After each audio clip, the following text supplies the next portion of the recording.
Serviteur!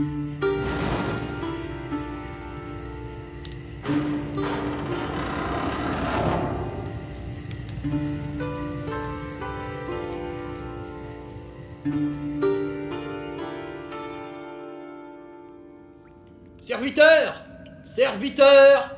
De quoi s'agit-il? Eh ben, j'attends mon repas pardi, quoi. Enfin, voilà, j'ai faim. Vous avez 2 minutes? Je vais lâcher les chiens! J'arrive. J'ai eu besoin de polystyrène extrudé et de carton mousse, de tourillons en bois, de boulons et de rondelles en métal. Pour la fabrication, je me suis basé sur ces tuiles réalisées dans l'épisode 14. J'ai découpé 13 carrés de 10 cm de côté dans le carton mousse et dans le polystyrène pour faire le sol. Commençons par préparer les 4 coins de notre nouvelle salle. Chaque tuile va être dotée de murs et de 3 colonnes. Là où il n'y a pas de colonnes, il y aura des rondelles pour équilibrer le poids de la tuile. Tracez les contours de la rondelle à environ 1,5 cm du bord. Creusez un trou jusqu'à la couche de papier du dessous sans la percer au moyen d'un cutter et d'une pince de modélisme.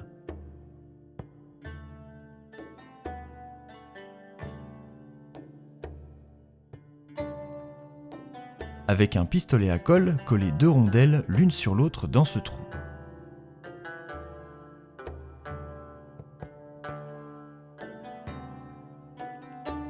Enlevez les fils et le surplus de colle s'il y en a.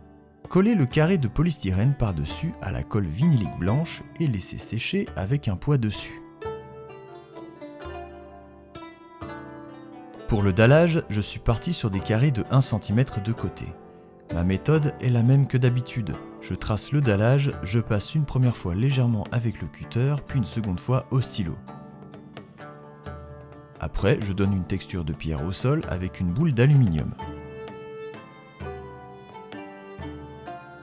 Pour les murs, il faudra 2 rectangles dont les dimensions s'affichent à l'écran. Pour donner du relief à ces murs, découpez plein de petites briques de dimensions différentes dans vos chutes de polystyrène et collez-les en décalé sur chaque mur.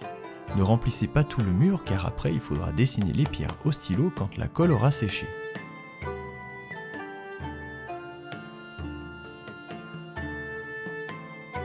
Pour finir, on marque le polystyrène à la boule d'alu. Vous pouvez suivre le même procédé avec un mur doté d'une fenêtre en suivant bien la forme de l'ouverture.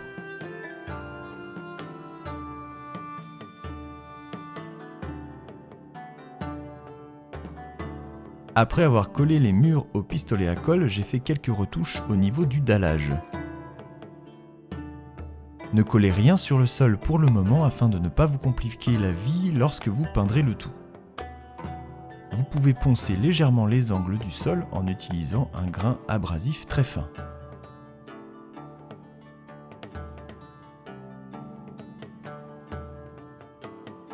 Ce premier type de colonne est composé d'une rondelle pour le socle, d'un boulon pour la base et d'un tourillon pour la colonne. Collez une rondelle avec un boulon à la superglue. Si les boulons sont gravés comme ici, mettez la colle sur cette surface afin que la gravure ne soit pas visible. J'ai préparé les tourillons comme dans le 2e épisode des tutos du donjon.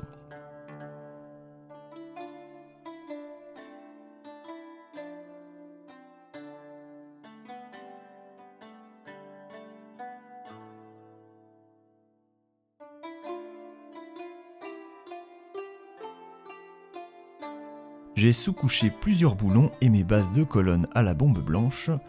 La bombe permettra à la peinture de parfaitement adhérer au métal.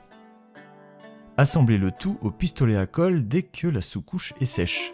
Pensez bien à enlever le surplus de colle pour ne pas être gêné au moment de les peindre, ce sera beaucoup plus esthétique. Le socle des autres colonnes est un peu différent. Il est composé d'un boulon et de 2 carrés de polystyrène d'1,5 cm de côté. Ces colonnes seront collées sur les murs pour les décorer. J'ai coupé les angles de l'un des carrés et assemblé le tout au pistolet à colle.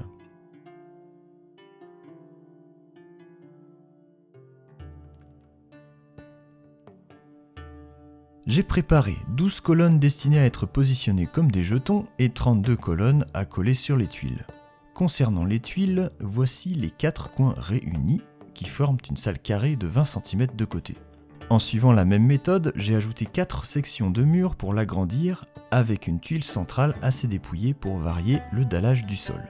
J'ai aussi prévu 2 tuiles pour faire un couloir avec un dallage différent et 2 tuiles avec un plancher destiné à être de toutes petites salles.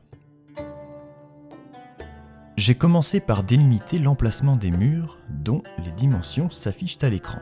J'ai délimité 2 autres sections de dallage, un pavage de briques de 2 cm de largeur au pied de chaque mur, et un pavage central composé de carrés de 2,5 cm de côté. Le dallage central est inspiré de celui de ma salle du trésor.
Avant de poser le plancher, occupons-nous des murs dont voici les dimensions.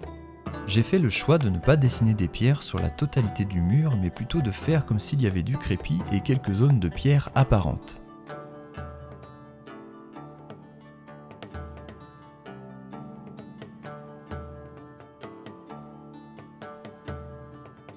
Une fois que les murs sont collés, j'ai posé le plancher.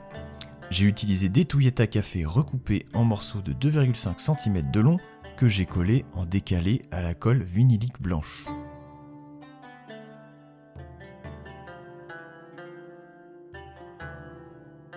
Quand tout est sec, je vous conseille de faire d'autres rainures dans le bois au cutter afin d'accentuer plus facilement les fibres du bois au moment de la peinture. J'ai utilisé du blanc, du noir, du marron foncé, du beige, de la sienne naturelle, de la terre rouge, de la sienne brûlée et du rouge de naphthol. J'ai commencé par sous-coucher tous les murs avec un mélange composé à 50-50 de marron foncé et de Mod Podge.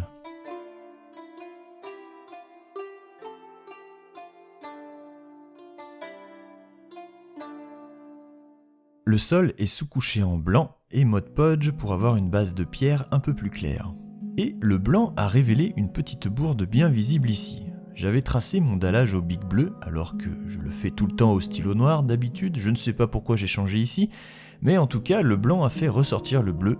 Ce n'est pas bien grave, car avec une deuxième couche de blanc et toute la peinture du dallage, ça ne se verra presque plus, mais méfiez-vous quand même du stylo bleu.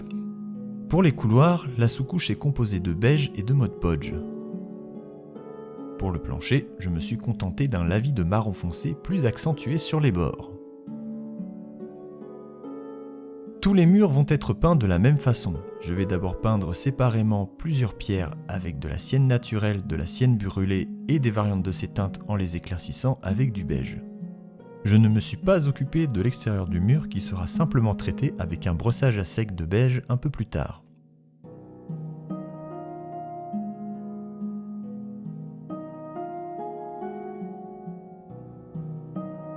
Pour les sols blancs, c'est un peu la même recette mais avec différents tons de gris. Le blanc de certaines dalles a également été renforcé et j'ai aussi fait dans le saumon.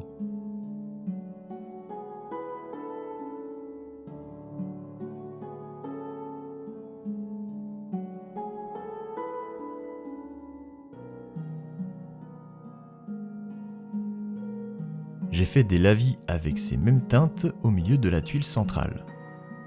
Pour les couloirs, les côtés sont en terre rouge.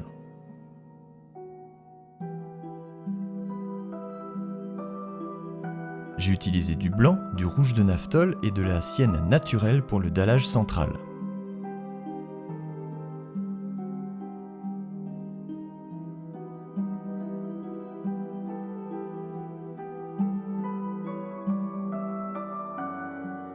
Ensuite, j'ai fait un premier brossage à sec de beige sur les murs de toutes les tuiles, sur tous les sols sous-couchés en blanc et sur le plancher. Pour le plancher, j'ai fait un brossage à sec de blanc dans la foulée pour faire davantage ressortir le relief du bois.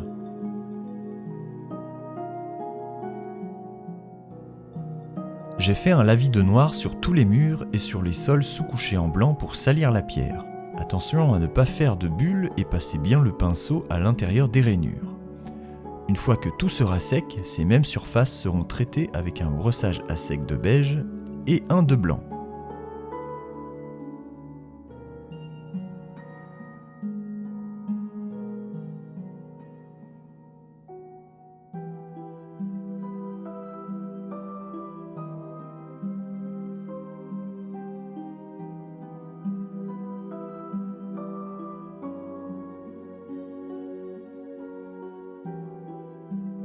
Pour les murs, j'ai volontairement laissé des zones autour des pierres saillantes sans brossage pour accentuer le contraste entre les couleurs. Sur les tuiles de coin, j'ai peint le pied des murs en rouge de naphthol. Ils ont eu droit à un lavis de noir pour renforcer les ombrages et à un léger brossage à sec de rouge éclairci avec du beige. Le sol du couloir a eu droit à un lavis de marron foncé puis à un unique brossage à sec de beige.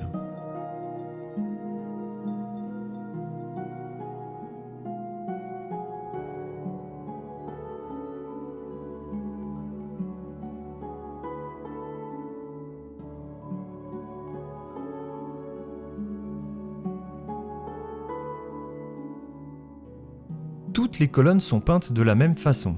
La base de la colonne est sous-couchée en gris foncé et va subir un brossage à sec de gris clair et un de blanc.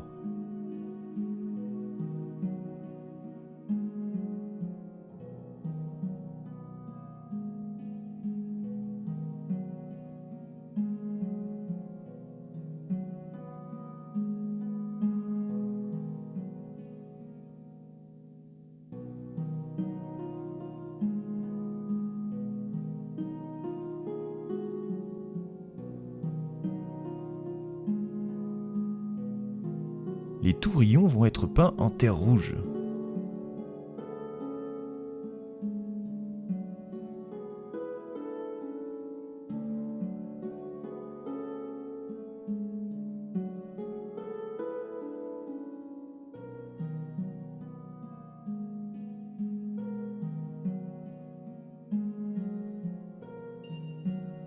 Ensuite, j'ai fait un unique brossage à sec de beige sur toute la colonne.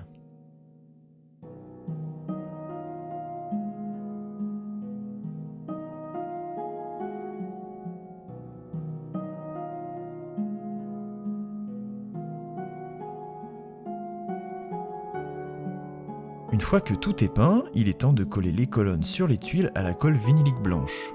3 colonnes pour les coins, 2 pour les murs simples, et 2 pour les angles des tuiles avec un plancher, et 4 pour les 2 couloirs.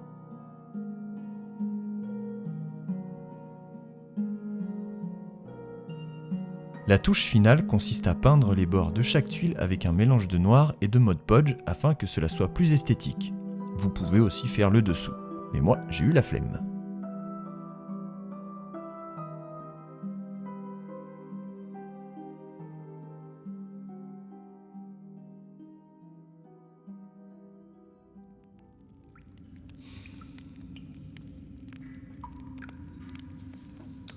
Bon, bah il vient ce repas, oui ou non? Je me suis perdue dans une pièce, elle est comme ci, comme ça. Qu'est-ce que je fais?